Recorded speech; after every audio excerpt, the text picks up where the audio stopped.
வெக்கமே இல்லாம ராஜசேகரும் சிவகாமியும் ஹாலில் ரொமான்டிக்காக போஸ் கொடுத்துட்டு இருக்காங்க. அப்போது ராஜேஸ்வரி அம்மா பார்த்துட்டு கோபம் அடைஞ்சிடுறாங்க. ஹாலில் இருக்கிற மற்ற எல்லாருமே அவங்கள பார்த்து சிரித்து கலாட்டா பண்ணிகிட்டு இருக்காங்க. அப்போ கார்த்தியும் ஒய்ஃபும் கூட அப்படி தான் பண்ணுறாங்க. அதை பார்த்துட்டு சிவகாமி சும்மா இருங்க அப்படின்னு நக்கலாக சொல்கிறாங்க. ஆனால் இவங்க கீழே விழுகிறதுக்கு காரணம் மயூரியும் ஸ்வேதாவும் தான். கண்மணி கீழே விழுகணும்னு இருந்திருக்காங்க. அதில் இவங்க வந்து மாட்டிட்டாங்க. நம்ம காவேரியும் சரசும் பணம் வேணுங்கிறதுக்காக சேட்டு கடைக்கு அடமானம் வைக்க போகிறாங்க தங்கத்தை. அந்த இடத்துல சேட்டு வந்து இதுக்கு நான் 60,000 தான் தர முடியும், 1,00,000 தர முடியாது அப்படின்னு சொல்லிடுறாங்க. சரி அப்படின்னு சொல்லிட்டு அந்த பணத்தை வாங்கிட்டு அவங்க கிளம்பிடுறாங்க.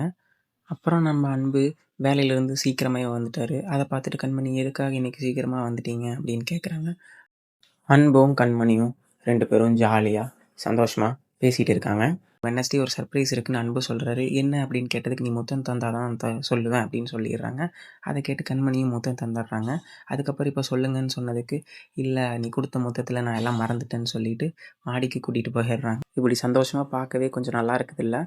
அப்புறம் நம்ம காவேரி அம்மா லைசன்ஸ் வேணும்னு சொல்லிட்டாங்கன்னு பணம் கிடைக்கலன்னு வருத்தத்தில் இருக்கும்போது சரசு சொல்கிறாங்க, நமக்கு லைசன்ஸ் கிடச்சிருச்சு அப்படின்னு. அந்த டைம் ஹவுஸ் ஓனரும் வர்றாங்க. வந்துட்டு நீங்கள் வந்து அட்வான்ஸ் கொடுக்க வேணாம், காலியும் பண்ண வேணாம்னு சொல்லிடுறாங்க. அதை கேட்டு ஒரே காவேரிக்கு அதிர்ச்சி ஆயிடுச்சு. அப்புறம் அடுத்த நாள் வந்து பார்க்கும்பொழுது கடையே வச்சுருக்காங்க. யார் வச்சாங்கன்னு தெரில. அந்த டைம் தான் அன்பும் கண்மணியும் ஃபேமிலியாக வர்றாங்க. அப்போது வந்து காவேரி கண்மணிக்கிட்ட சொல்லிட்டு இருக்காங்க, இதெல்லாம் எப்படி நடக்குதுன்னு என்ன எனக்கு புரியலை அப்படின்னு சொல்லி.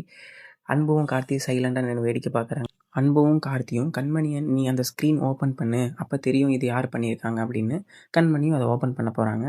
நீங்கள் இதை யார் பண்ணி கொடுத்துருப்பாங்கன்னு நினைக்கிறீங்க? கமெண்ட்டில் சொல்லுங்கள். மறக்காமல் லைக் பண்ணி சப்ஸ்கிரைப் பண்ணிக்கோங்க.